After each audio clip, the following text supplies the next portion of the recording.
And what we're talking about specifically, the 24-hour courts, the mandatory sentencing, the 18 months for stealing a bottle of water, all of these kind of things. Well, there was a statement, I believe it was Richard Nixon. He made a statement, he said, and I'm paraphrasing here, but it was, the entire problem is the blacks. And the key is to have a system that recognises that without appearing to do so. This is speaking specifically in reference to the war on drugs. And I'm going to give this as a prequel because America is Britain's best friend. So I think it's important that we recognise that best friends, birds of a feather, flock together. And so you look at something like the war on drugs where on the face of it, we just want to rid the country of drugs, But in reality, you have a situation where the primary drug users in America are middle-class white teenagers. This isn't me being horrible, this is a fact. You have an industry that is a $100 billion a year industry. So clearly the main beneficiaries of it financially don't live in the ghettos of Compton or Harlem or wherever else. But you have a situation where you can use the issue of drugs to imprison a particular undesirable population in a prison system that is becoming a privatized for-profit venture. And we have to look back in history to inform us. And this is all important to the British point, so I'm going to develop the point a little bit. When slavery finished in the United States, you had a lot of people believe slavery finished, let's say, with the passing of the 13th Amendment to the American Constitution. What actually happened was slavery was made illegal except for people who had committed a criminal offence could now be legally enslaved. And so overnight, the prison system in America went from being almost totally white, because Africans were all but the overwhelming majority were slaves, to being overwhelmingly African American overnight, and it was a for-profit system. It was something that's called convict leasing, because these former African slaves that were now homeless, vagabondage was made a crime, for example. Small property theft carried a mandatory minimum, and these Africans were then re-enslaved and sold back to the very same plantations they'd come from under a system called convict leasing. Following on that came chain gangs. And so these were all means of perpetuating the enslavement of African American males, particularly, who were looked upon as a potentially revolutionary part of the population, and also had been the main source of American labour for quite some time.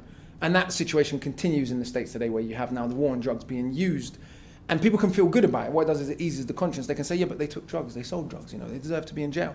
The fact that crack cocaine got 100 times the sentence, 100 times more severely sentenced than powder cocaine, should tell us something about who was perceived to be using which drug. Which brings us forward to a situation like what we have in the UK, not just with the riots, but with gangs and with all these other buzzwords that we use. When people speak about gangs, are they talking about football hooligans who've been routinely bashing each other up for the last 30 or 40 years, week in, week out in every city in this country? Are they talking about the gangs of Glasgow? I'm half Scottish. I can tell you that young working class white boys in Glasgow stab each other pretty regularly. Is that the gangs they're speaking of? Is there a specific drive to put those people in prisons? I don't know. It doesn't appear to be the case. And so you can use buzzwords like gangs, like riot, etc. And the society can know what it's talking about without feeling the guilt of having to come out and say this is the target. And so when we look at the aftermath of something like the August riots, when we have a country in which so-called ethnic minorities are already disproportionately sentenced for the same crimes as their white counterparts, not according to me, but according to every study done, you now have a situation where these riots go on in particular areas, and the reaction to them is in complete contrast to the smashing up of Millerbank last year, when the students rioted, for example. Why weren't those people all given mandatory sentences in prison? Why weren't they called savages and animals in the press, etc., etc., etc.? Because the composition of who they were perceived to be versus the composition of who these riots was perceived to be was ethnically different, in my view. Not that in reality there weren't young white children, including middle-class white children, out there smashing up stuff. There were. But reality, if your parents can afford attorneys, or if you're lawyers, or your parents are connected or whatever else, you're still far less likely to be sentenced. And so what the so-called justice system gets to do then is to imprison a whole bunch of people that it considers socially undesirable. And now we have in Britain for-profit prisons, just like in the United States.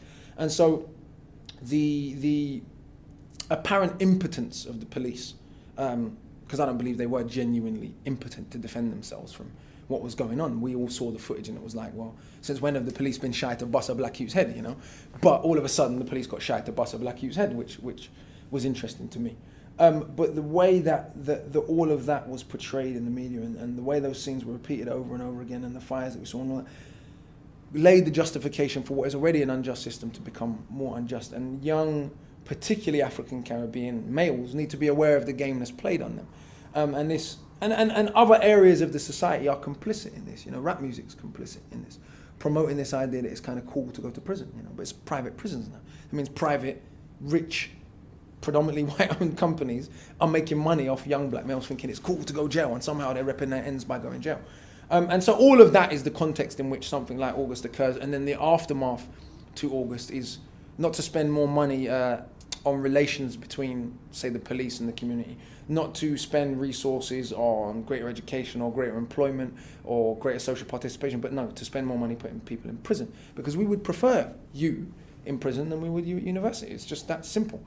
Our society mandates that we prefer particular groups of people to end up in particular destinations and particular others to end up in others. And if that's going to be the outcome, we have to engineer social inequality. And the justice system is one of the key ways in which you can do that. And I believe that, in the long and short of it, explains the reaction that we got in August.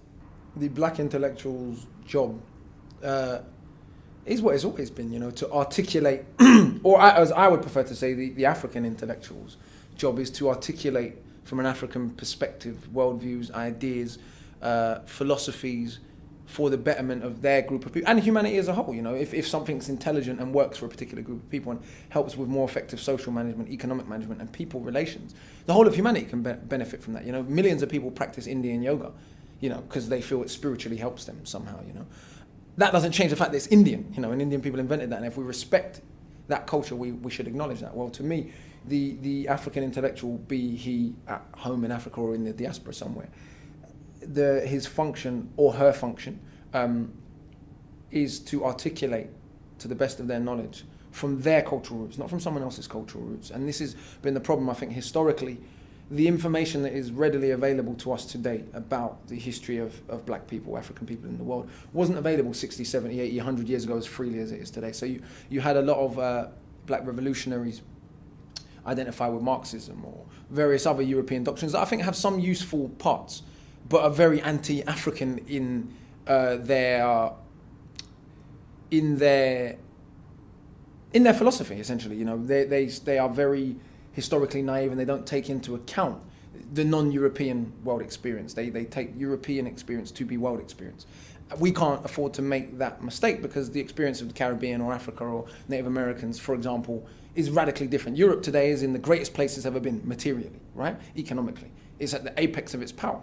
Africa's had several eras that are better than today's. So if we view history as linear, for example, for African people that doesn't work, because it isn't linear, and we're not going towards progress ending up at the end. Africa's been on a downward spiral for about half a millennia now, but there's every reason to think that spiral can go back upwards. So I would say for intellectuals of African Caribbean heritage, unless we're grounded in knowledge of our history, our culture, where we come from, a particular worldview, the social relations, the mores, the folkways of our communities, we're not really fulfilling our perspective. We're just sort of a cheap imitation of something else. Obviously, we've been educated. If we live in Britain, we've been educated in Britain. We would have learned certain things about British society. We should take what's useful that we've been exposed to in this country, but still speak from a perspective grounded in our own history, knowledge of self and culture, and try and spread that to the everyday, find forms and ways of spreading that to the everyday person. Part of the problem with the so-called intelligentsia is this kind of elitist,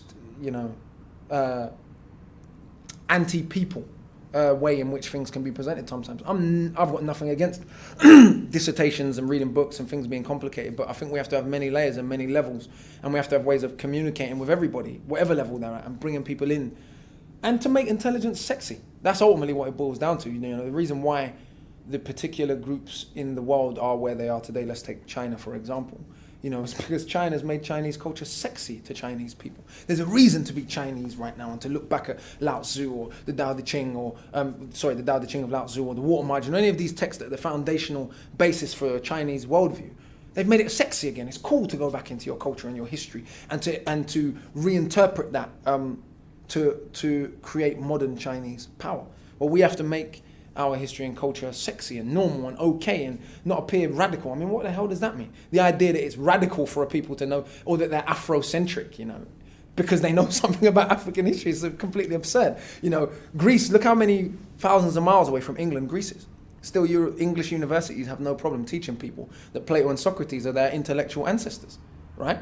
But they don't, Anglo-Saxon people are not descended from Greeks, but still they feel that within that European conversation, that's their intellectual ancestors. Well, why is it absurd then for people of African heritage to look back to the texts of Ife or the Book of the Dead or Nubia or the whole kingdoms of the Nile or the Mandingo Empire, you know, for our intellectual inspiration? There's nothing absurd about that at all. It's perfectly healthy and normal. And anyone who's an intelligent person or a fair person would say that's a normal, intelligent thing for a group of people to do.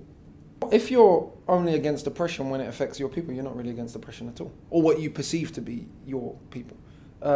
So to me, you know, all over the world, human beings are suffering, not by accident, not because of nature, not because of accidental famine, because other human beings are greedy, you know, simple, you know. And so to me, if we're not making those alliances all over the world to try and create, I believe it's possible, you know, that's the bottom line. This is what I believe in. I believe that we have the technology, the know-how, and many of us have the desire to create a more just world than the one we currently live in. And I truly believe that that is possible. But if we're only concerned with our, you know, parochial, local suffering in London, you know, or Manchester or Birmingham or the UK as a whole, and once we solve that, don't worry about Africa or the Caribbean or South America or the Middle East, to hell with all of them, well, we're not really against oppression at all. And you see that quite a lot with, particularly with middle class people of colour here and in the United States. People's kind of vibe generally is like, oh, I'm doing all right, you know. Who cares what they do in the Caribbean, you know? Who cares, you know, how many American troops are in Africa, you know? I'm doing all right, I got a Bentley, you know, I got a nice car, what are you complaining about? And to me, I mean, that mentality says, well, we're not really against oppression at all. We were against oppression when it was people in America being hung from trees in public and burned, you know, and now that it's not as obvious and in your face, and in some ways it is in your face, but if you're a middle-class African-American now, and you're not against oppression anymore because it doesn't directly affect you. Well, you weren't really against oppression in the first place.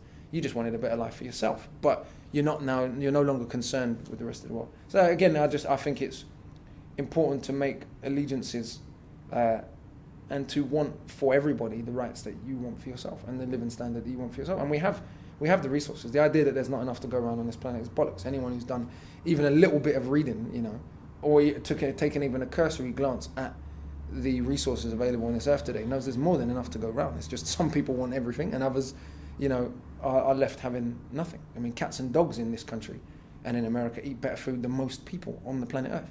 I mean, I was walking in Notting Hill the other day and they've got a spa for cats and dogs. Think about that. A spa where cats and dogs go to get massages and shampooed and creamed and all kind of other madness. I mean, get their nails clipped. What the fuck is that about, by the way? And I'm not dissing people who've got pets, whatever, but I'm just saying, when you tell me there ain't enough resources to go around in this planet, and there's a fucking cat and dog spa in Notting Hill, I'm not, it's bollocks, bruv, I'm not having it. Well, revolution is change, you know, and so change is inevitable. And I think that from the limited amount of history I've studied, it seems to me, unless we destroy the entire planet, which is a possibility, I don't think we can write that off, the world is slowly changing. It can often be easy to look at the suffering that exists in large parts of the world and assume that means there's no progress being made. But actually, as I believe it was Stokely Carmichael was saying, when the enemy has to do so much, it shows you're actually winning, you know.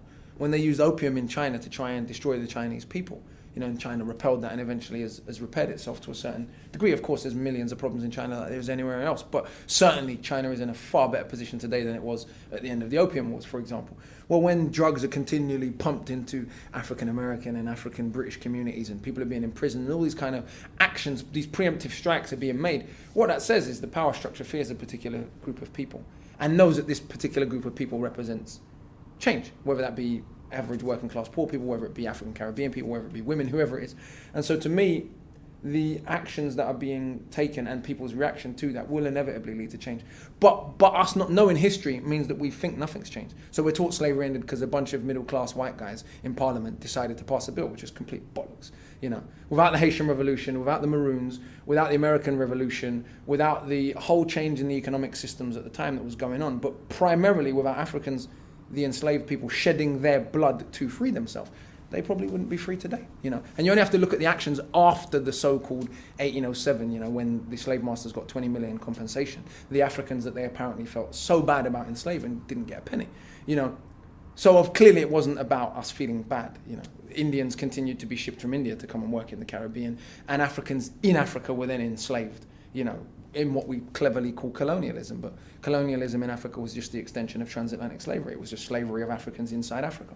So when you understand that history, you realize things that were not supposed to change have changed, and that oppressed groups of people have continually forced change throughout history. And one of the ways oppressors keep the image of their kind of all-seeing, all-dominating power is by pretending that even when oppressed people did force change, they, oh no, it was just because we felt bad, we just felt really bad and we decided to free you. But in reality, knowing that the efforts of people in Haiti 200 years ago are part of why I can even sit here and have this conversation with you. And to me, one of the most distressing things is when you see, particularly for me, only because it's the community I see and interact with so much, African Caribbean people that somehow think they don't owe anything to black people. And I'm just like, well, you must be crazy. You're able to walk down the street without teddy boys punching you in your face today because the battles our dads fought. Whether you like that or not, that's the reality. You can go around and act like because you got a little platinum chain and a nice car that you're somebody special and you're better than your community. But the bottom line is, without other black people shedding blood, you'd still be getting your head bust by teddy boys right now. So you do owe your community something, whether you like it or not. And that's the same in a historical sense. And so I think by being cognizant of that and taking time to appreciate what people have done, so we could sit here and pontificate in front of a camera and have a nice conversation, and go downstairs and drink tea. Understanding all of that, I think, compels us to have a responsibility to continue pushing it forward. But revolution is inevitable. Revolution can't go backwards. You can't have a system built on lies and deception and murder and it lasts forever and ever and ever. And we look at today and we look around at technology and we get depressed and we say, but they've got atom bombs today, There's no way to defeat them. I'm sure people believe the same about Rome. I'm sure people believe the same in ancient Greece. I'm sure people believe the same in ancient Egypt. It could never fall. They were building skyscrapers thousands of years before most of the rest of the planet had even written a book. Right? I'm sure people living in Egypt thought the Pharaoh's never going to fall. The Pharaoh's God, in fact. Look, could you imagine 5,000 years ago what it must have looked like building something like the Great Pyramid? Which was the tallest building on earth till about 150 years ago.